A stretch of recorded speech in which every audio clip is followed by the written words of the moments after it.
प्राचीन समय में मगध देश की राजधानी राजगृह अत्यंत सुंदर और वैभव संपन्न नगरी थी। वहाँ के राजा श्रेणिक बहुत ही नीतिवान और न्यायप्रिय राजा थे। उनकी रानी चेलना थी, जो कि बड़ी ही बुद्धिमान, शीलवान और सरल चित्त थी। उनके वारिशेन नाम का एक पुत्र था, जो कि बहुत ही धर्मात्मा और सुंदर और नेक व्यक्ति था, और जो हमेशा की ध्यान, स्वाध्याय आदि में लीन रहते थे। और कभी कभी वो अष्टमी चतुर्दशी को विशेष रूप से जंगल में या शमशान में ध्यान करते थे, क्योंकि वो वैराग्य उनके चित्त में भरा हुआ था। इसी राजगृह नगर में एक श्रीकीर्ति नाम के राजश्रेष्ठी भी रहते थे। एक दिन वे वन क्रीड़ा के लिए नगर के उद्यान में गए। सेठ के गले में बहुत ही कीमती मणियों का हार पड़ा था, और वह वहाँ की एक नगर वधू मगध सुंदरी नाम की जो वेश्या थी, उसको वह हार बहुत पसंद आया। उसने अपने प्रेमी एक चोर को, जो कि उसका नाम था विद्युच्चर, उसको कहा कि तुम मुझे ये हार ला के दो। तो उसने कहा कि अरे, तू जो मांगे जो मैं ला दूं, लेकिन इस सेठ का हार मैं कैसे चुराऊं? कोई देख लिया तो मेरी जान चली जाएगी। पर क्योंकि वो वेश्या थी, उसको तो पैसे से प्रेम था, उसको व्यक्ति से प्रेम थोड़ी था। उसने कहा कि नहीं नहीं, तू मुझे हार ला के दो, वरना मैं तुमसे प्रेम नहीं करूंगी। तो उसने कहा कि चलो ठीक है, क्योंकि वो उससे बहुत प्रेम करता था। तो उसने कहा कि ठीक है, मैं लेके आता हूँ। तो वो गया और सेठ के महल में चला गया। चुपके चुपके गया, उसने वहाँ से हार चुरा भी लिया और निकल के भागा। लेकिन उसको निकलते हुए वहाँ के पहरेदारों ने देख लिया, क्योंकि हार की चमक इतनी थी उसकी मणियों की कि वो छुपा नहीं सका उस चमक को, और पहरेदारों ने उसका पीछा किया। वो भागता भागता शमशान की ओर निकल गया, क्योंकि उस दिन चतुर्दशी थी और वारिशेन कुमार शमशान में ध्यान कर रहे थे। उस वारी चोर को और कुछ समझ में नहीं आया। सामने वारिशेन दिखे, पीछे सिपाही आ रहे थे। उसने वो हार वारिशेन कुमार के सामने, ध्यान में मग्न जो वारिशेन कुमार थे, उनके आगे फेंक दिया और स्वयं एक पेड़ के पीछे जाकर छुप गया। इतने में सिपाही आ पहुंचे, तो उन्होंने देखा कि हार कुमार के समीप पड़ा है और कुमार ध्यान में खड़े हैं। तो वे आश्चर्य में पड़ गए। उन्होंने कहा कि हाँ, बहुत अच्छी चाल चली है। देखो, हम तो इसे धर्मात्मा समझ रहे थे, राजकुमार जान रहे थे, लेकिन वो तो चोर निकला। धर्मात्मा बन के अपनी चोरी को छुपाने की कोशिश कर रहा है। यह सोचकर उन्होंने उसे पकड़ लिया और राज दरबार में ले गए। देखिए, पाप का उदय होता है ना, तो बिल्कुल निरपराध और भले मानुस भी संकट में फंस जाते हैं। उन्हें भी अपमान सहन करना पड़ता है, जैसे कि इन वारिशेन कुमार को करना पड़ा। जब राजा श्रेणी के दरबार में पहुंचे, तो राजा श्रेणी क्रोध से आग बबूला हो गए कि उनके पुत्र होके ऐसे काम करे। और न्याय तो कभी पिता, सच्चा न्यायी जो होता है, वो कभी पिता पुत्र रिश्ते नाते को नहीं देखता, वो सीधा न्याय करता है।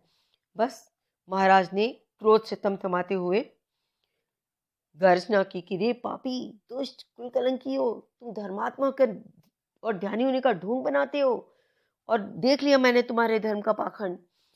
अरे, तुमको तो मैं सिंहासन पे बिठाना चाहता था अपना उत्तराधिकारी बनाकर, और तुमने ऐसा चोरी जैसा नीच कार्य किया। धिक्कार है तुम्हें। जाओ, इसको ले जाकर इसके टुकड़े कर दो। सब घबरा गए कि अरे ये क्या, युवराज को ऐसी बड़ी सजा, ऐसी भयंकर सजा, लेकिन अब कौन राजा के सामने बोल सकता है। ठीक है भाई, जल्लाद उसी समय उनको, वारिशेन को, जो कि निरपराध थे, वधभूमि में ले गए। और जाते समय वो भी डर रहे थे, आखिर राजकुमार जो थे। पर ठीक है, राजा क्या थी, उन्हें ले जाना पड़ा। वहां उन्हें राजकुमार को ले जाकर बिठा दिया और उनकी गर्दन पे तलवार का वार किया। तभी चमत्कार हुआ। वो जो तलवार की धार उनके गले पे पड़ी, उसने उनको दो टुकड़े नहीं किए, वो माला बन गई, फूल का हार बन गई। जल्लाद देख के चौंक गए। उन्होंने एक वार और किया, फिर दूसरी माला। इस तरह जितने वार किए उतनी मालाएं उनके गले में आ गई। सब लोग जय जयकार करने लगे और धर्म का प्रभाव देख के आनंदित हो गए। आकाश में से देव पुष्प वर्षा करने लगे कि ओहो, धर्म का चमत्कार देखो, निरपराध व्यक्ति कैसे अपने धर्म के प्रभाव से, अपनी श्रद्धा के प्रभाव से अपने आप को साबित कर देता है कि गलत तो गलत है और सही तो सही है। ये बात जब राजा श्रेणी के पास पहुंची, तो वे भी स्तंभित रह गया, आश्चर्यचकित हो गई कि ओहो ऐसी बात है, इसका मतलब मेरा कुमार तो निरपराध है, मैंने बेवजह ही उसे दंड दे दिया। यह सोचकर उन्हें बहुत दुख हुआ, उनकी आंखों में आंसू भर आए और वे शीघ्र ही अपनी महारानी के साथ पुत्र के पास वधभूमि में पहुंचे। और बारिशेन उस समय भी चुपचाप शांत और स्तब्ध भगवान का ध्यान कर रहे थे। उन्होंने नेत्रों से आंसू बहाए और भगवान और अपने पुत्र से कहा कि हे पुत्र, अब चलो, घर चलो। उन्होंने कहा नहीं पिताजी, अब मैं नहीं चलूँगा। उन्होंने बहुत गले लगाया, बहुत क्षमा मांगी, पुत्र मुझे क्षमा करो, मुझसे गलती हो गई, मैंने नहीं जाना था, मैंने लोगों की बातों में आकर, प्रमाण ही तुम्हारे खिलाफ थे, मैं क्या करता, मैंने ऐसा निर्णय मुझे करना पड़ा, लेकिन अब बस बेटा, अब घर चलो। उसने कहा कि नहीं, मुझे पश्चाताप है। तब भी उसने कहा कि नहीं। तो उसने कहा कि मैंने धर्म का अनादर किया है, मैं उसका प्रायश्चित लेता हूँ, मुझे दुख है, मैं पश्चाताप में जल रहा हूँ, पुत्र मुझे क्षमा करो, तुम चलो।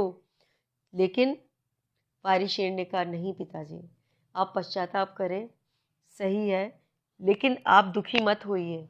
पुत्र की पिता का दुख देख के पुत्र की आंखों में आंसू आ गए। उन्होंने कहा कि नहीं पिताजी, आप अपराधी नहीं हैं, आपने तो जो न्याय का तकाजा था उसे पूरा किया। उस वक्त प्रमाण मेरे खिलाफ थे, मेरे पाप कर्म का उदय था कि ऐसे संयोग बन गए और आपको मुझे दंड देना पड़ा।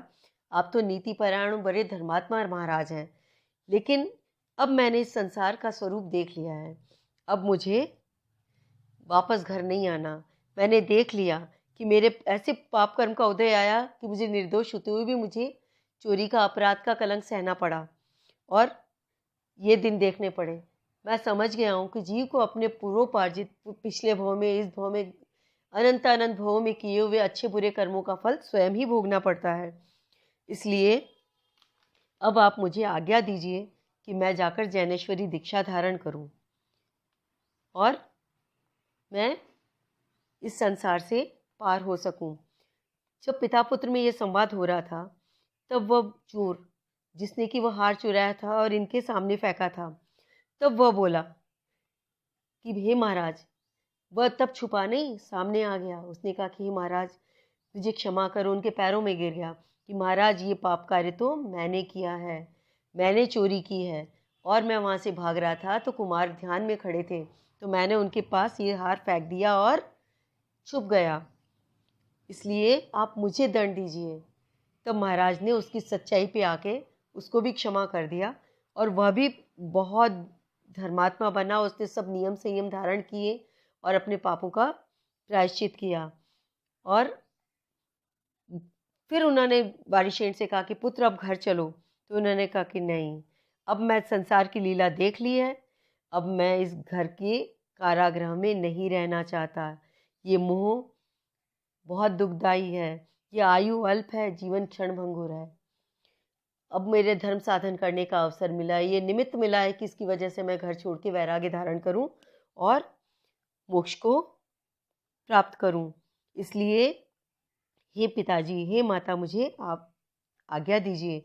तब माता ने आंखों में आंसू लाके बड़े रुंधे गले से पुत्र को आज्ञा दी, जाओ पुत्र, उसे विदा कर दिया, जाओ, हम तुम्हारे शाश्वत सुख के मार्ग में हम आपके बाधा नहीं डालेंगे, आप केवल ज्ञान लक्ष्मी का वरण करो और मोक्ष सुख की प्राप्ति करो, हमारा आशीर्वाद आपके साथ है। यह सोचकर माता ने, आंखों से आंसू बह रहे हैं, लेकिन पुत्र को वो वैराग्य का, मुनि बनने का आशीर्वाद दे रही है। और बारिशेन कुमार ने जाकर महावीर भगवान के समुचरण में दीक्षा धारण कर ली और मुनि बनकर अपना कल्याण किया। यह है त्याग और तपस्या।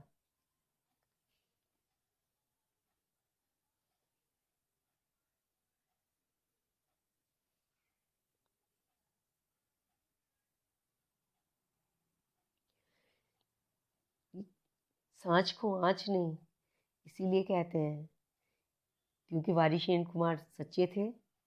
उन्होंने पूर्वोपार्जित कर्मों को स्वीकार किया और निडरता से उनका सामना किया और उस पर विजय प्राप्त की।